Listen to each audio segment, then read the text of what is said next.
สดีค่ะพบกับช่องอร่อยง่ายๆสไตล์คุณแดงนะคะเป็นการทำอาหารสำหรับครอบครัวสำหรับคุณพ่อคุณแม่ลูกๆและสมาชิกทุกคนในครอบครัวนะคะทุกคนทานได้ทำได้ง่ายๆนะคะวันนี้จะทำเมนูแกงนะคะแกงเขียวหวานไก่ใส่มะเขือเปราะไปทำกันเลยค่ะแกงเขียวหวานไก่มะเขือเปราะนะคะส่วนผสมมีดังนี้อันดับแรกก็จะเป็นไก่นะคะแดงใช้ไก่2ส่วนแรกก็จะเป็นเนื้อที่หน้าอกนะคะอกไก่เดี๋ยวใช้200 กรัมนะคะนี่แดงหั่นทำความสะอาดไว้แล้วก็ส่วนที่เป็นอันนี้ก็จะเป็นเนื้อตะโพกนะคะอันนี้แดงเราเอากระดูกออกอันนี้แดงใช้200 กรัมส่วนเนื้อตะโพกนี่ก็จะนิ่มนะคะมีมันแทรกอยู่บ้างแดงทำความสะอาดไว้เรียบร้อยแล้วค่ะแล้วก็2อย่างนี้รวมกันก็400 กรัมนะคะแล้วก็มะเขือเปราะใช้มะเขือเปราะ400 กรัมนะคะเพื่อนๆมะเขือเปราะอ่อนมากๆเลยค่ะอันนี้แดงหั่นไว้เรียบร้อยแล้วก็ใส่น้ำเกลือใส่เกลือลงไปในน้ำนิดหนึ่งนะคะเพื่อที่จะไม่ให้มะเขือดำนะคะแล้วก็ใช้มะเขือพวงอีก100 กรัมนะคะส่วนพริกแกงก็จะเป็นพริกแกงเขียวหวานที่ซื้อมาจากตลาดที่ไว้ใจได้นะคะอันนี้ใช้160 กรัมแล้วก็มีกะทินะคะกะทิที่ใช้2ส่วนอันนี้หัวกะทิ400 กรัมนะคะแล้วก็หางโทษค่ะหัวกะทิ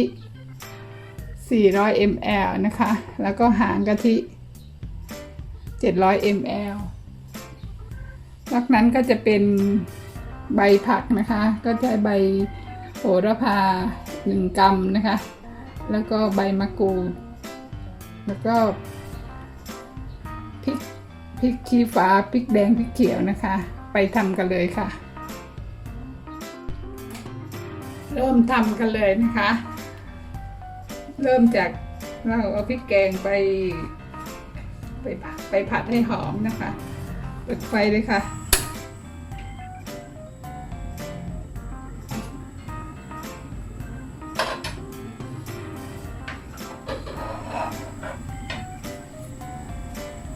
อันนี้แดงจะไม่ใช้น้ำมันนะคะผัดด้วยกะทิหัวกะทิใส่หัวกะทิไปเลยค่ะ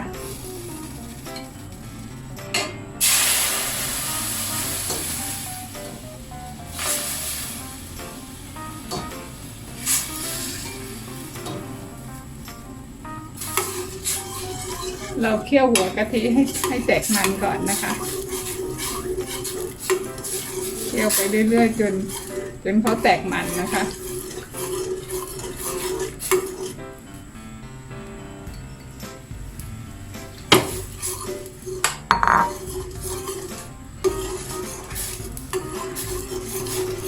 เดี๋ยวแดงเคี่ยวต่อไปเรื่อยๆนะคะ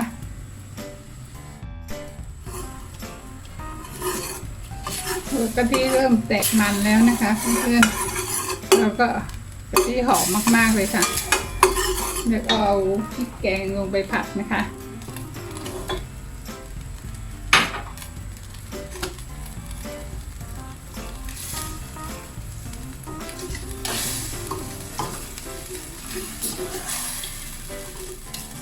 ผัดให้หอมนะคะผัดให้พริกแกงหอมเดี๋ยวแดงผัดต่ออีกนิดหนึ่งนะคะอันนี้เราลดไฟลงนิดหนึ่งนะคะ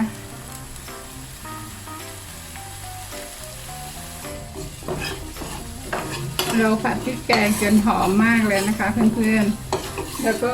ใส่ใบมะกรูดฉีกไปนิดหน่อยนะคะเพื่อที่จะให้เขาหอมฉีกเล็กๆอะค่ะ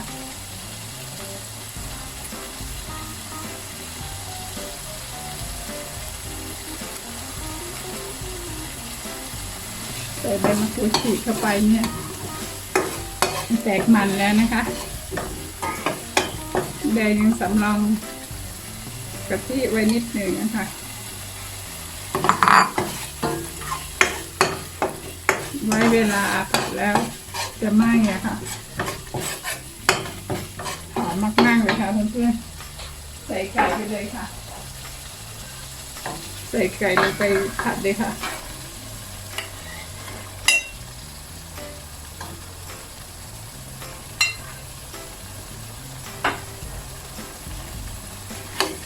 หอมพริกแกงหอมใบมะกรูด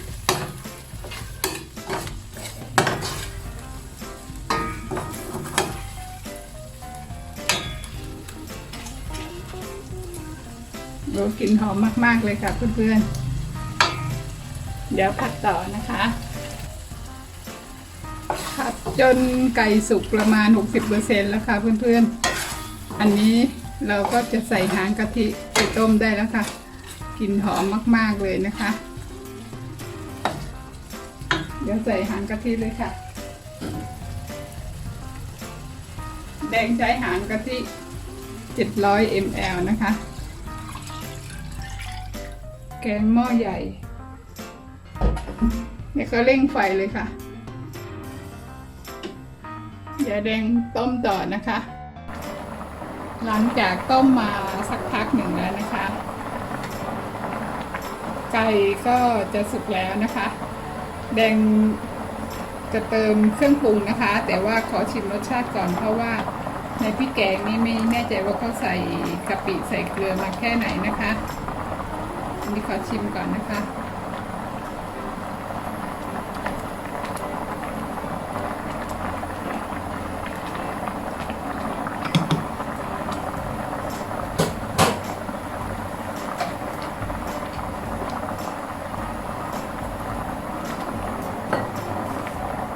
เติมน้ำต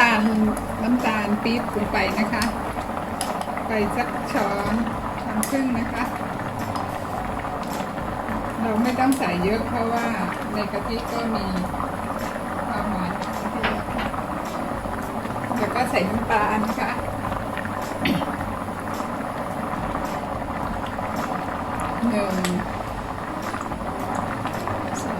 ลอง2 ช้อนก่อนนะคะ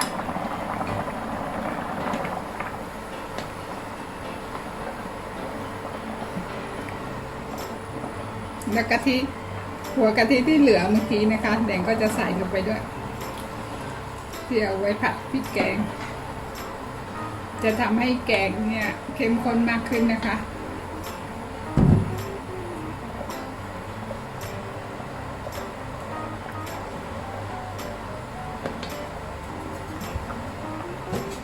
เดี๋ยวขอชิมรสชาติใหม่นะคะ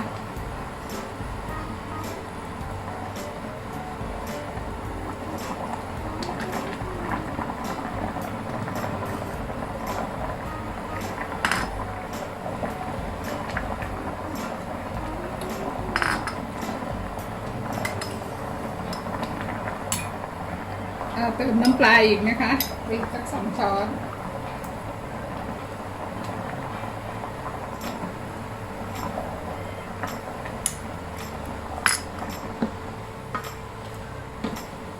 อันนี้ก็คงจะได้แล้วค่ะ เดี๋ยวใส่มะเขือไปเลยนะคะ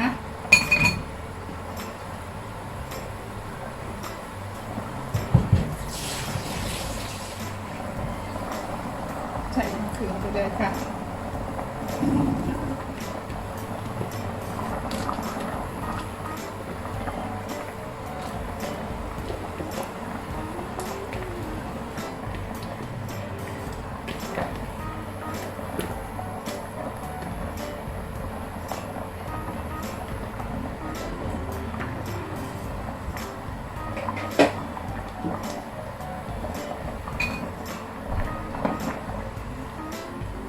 แดงไม่ต้มนานนะคะไม่ชอบมะเขือนิ่มแล้วก็ใส่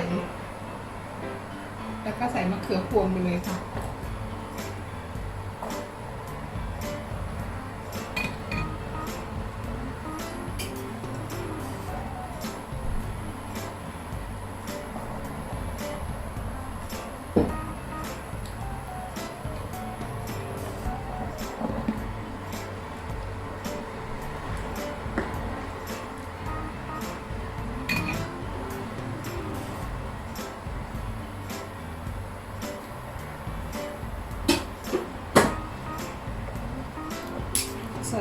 มะกรูดฉีก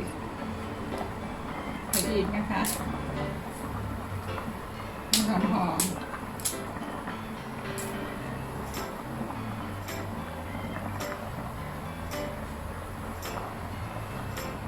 แล้วก็ใส่โหระพาเลยค่ะ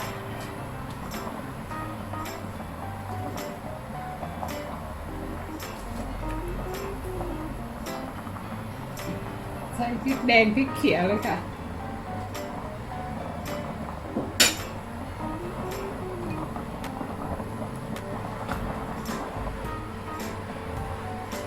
เป็นนั้นว่าเสร็จนะคะแกงเสร็จเรียบร้อยเราต้องกดลงไปนะคะกดลงไม่ให้มะเขือดำค่ะ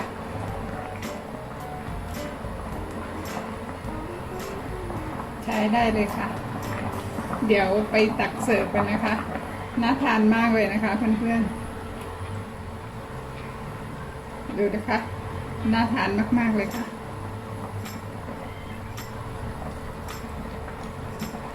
ปิดไฟได้เลยค่ะ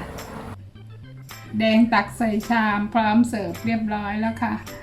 น่าทานมากๆเลยค่ะเพื่อนๆสำหรับรสชาตินะคะใครชอบรสชาติแบบไหนก็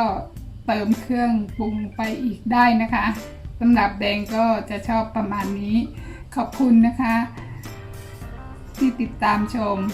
ถ้าชอบกดไลค์กดแชร์กดติดตามแดงด้วยนะคะสำหรับวันนี้แดงขอตัวไปก่อนค่อยเจอกันคลิปหน้าสวัสดีค่ะ